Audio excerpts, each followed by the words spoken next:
So it's a little repetitive.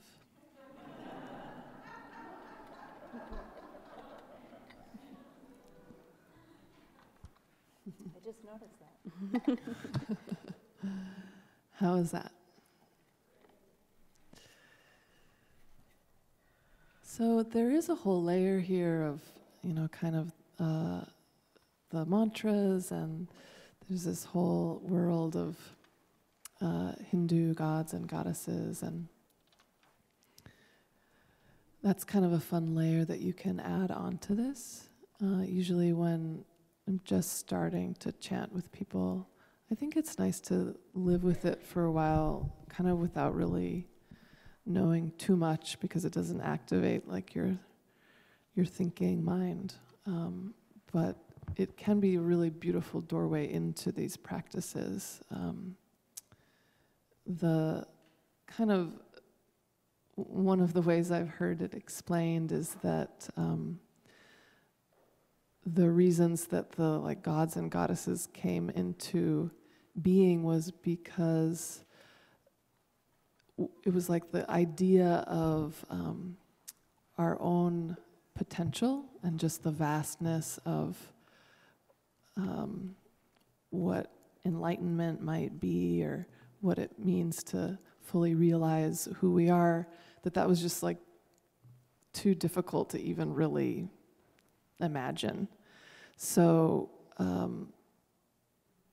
these beings kind of came into form to show us a way that we too could embody love and kindness, and there's all these different qualities in each one. So there'll be some deities that are these fierce warriors, and others are perhaps like the embodiment of learning and music. Others are about abundance.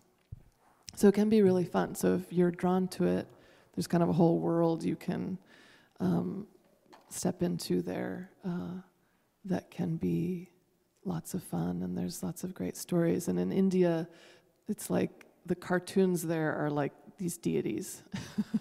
So instead of like growing up on like X-Men or something, there it's like Ram and Hanuman and Sita. So it's fun to see how integrated that is.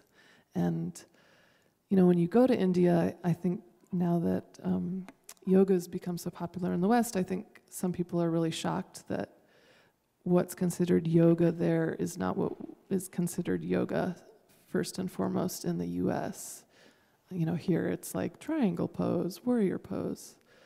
But there it's really more commonly that there'll be like a household deity and maybe an altar set up, and that the family will get together and sing mantras or go to the temple and do these different rituals and things like that. So, but they all kind of lead us to the same place, which is cool.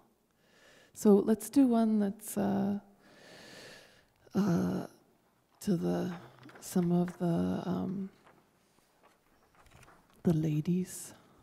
This is Kali Durga, and Durga is like this awesome deity who like rides around on a tiger, and just kind of like kicks ass, and is like fierce love. So I often think of her, caregivers, it's like so hard to say no.